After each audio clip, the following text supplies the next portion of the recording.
Alright mga paps, welcome to our YouTube channel. For today's video natin ay gagawin nating battery operated yung ating headlight, at the same time yung ating tail light. Yan.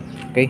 So ito, binaklas ko na nga pala muna yung ating motor upang madali na tayo mong video. Okay. So ito yung wire na meron kasi ako nilagay dito sa motor ko na switch. Ayan. On and off. So actually hindi siya on and off, ginawa ko lang siyang on and off, pero on and off ang kailangan ninyo. Tapos kailangan yung dalawang wire.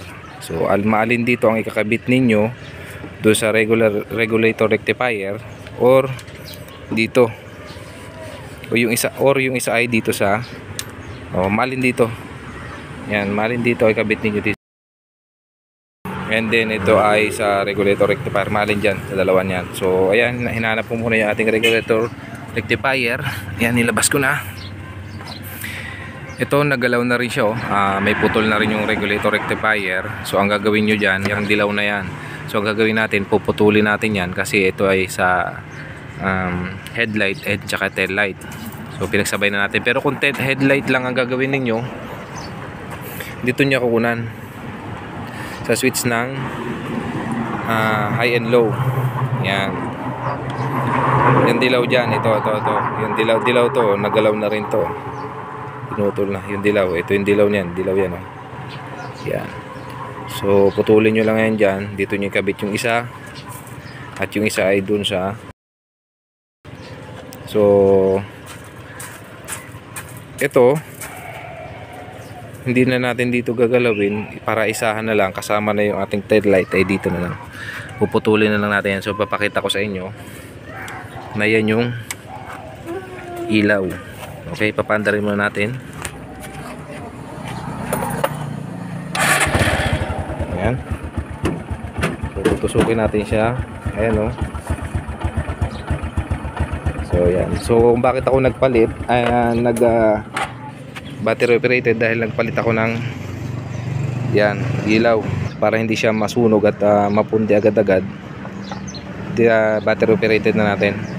Sabay na natin yung tail light. Yan. So yan, hindi ko na muna ipapakita sa inyo. Mamaya ko na ipakita sa inyo pag naikabit ko na. Kaya puputulin ko na muna to. Okay. So ayan nga, no.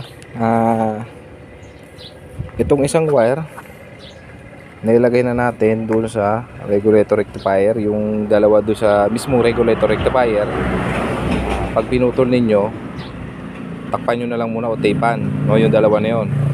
So yung dalawa na pinutol ay papunta ng headlight, tsaka yung papunta ng tail light yun. So yun yung paglalagyan nyo nito. Pagdidikitin yung dalawa at isasama nyo to. Yan.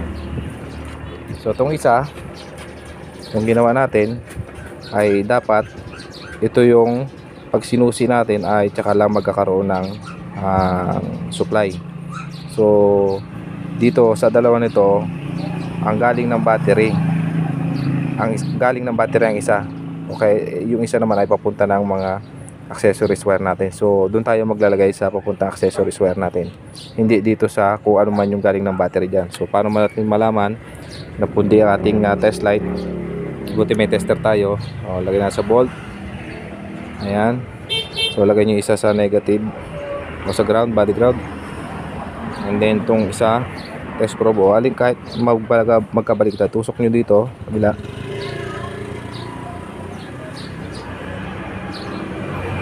So yan, wala. So ibig sabihin ito yung papuntang accessories wire. Yung isa, yun yung galing ng, yan meron galing ng battery. So ito yung galing ng battery, dito natin siya ilalagay. Yan, itong isang wire ito, para pag sinusi natin, tsaka lang siya magkaroon ng supply. Okay. Okay yan, naisok-sok na natin siya dito. Yan, sa accessories wire. So yan, kinabit na rin natin yung sa headlight nya at yung tail light na lagi napupundi. So good yung charging nya, pero lagi nakakapundi ng ilaw. Ayan, oh, pundi, oh. Kaya ginawa natin siyang battery operated. Ayan. So check natin kung goods yung ating ginawa. Switch on. Okay, hindi natin papaanda rin yung motor. Tapos switch natin. Ito yung pinaka switch nya. Yan. Yan yung on nya. So high and low.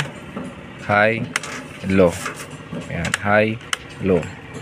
Tingnan natin yung likod. Oh, yan. So may ilaw din na hindi nakaandar yung motor. So ito yung pinaka switch nya. Ginawa nating switch. So ginawa ko ng paraan para maging on and off siya. Ayan, oh. Okay, goods na goods na. Ganda na ang ilaw natin sa gabi at maliwanag pa. Yan. Alright. Like a Hellcat.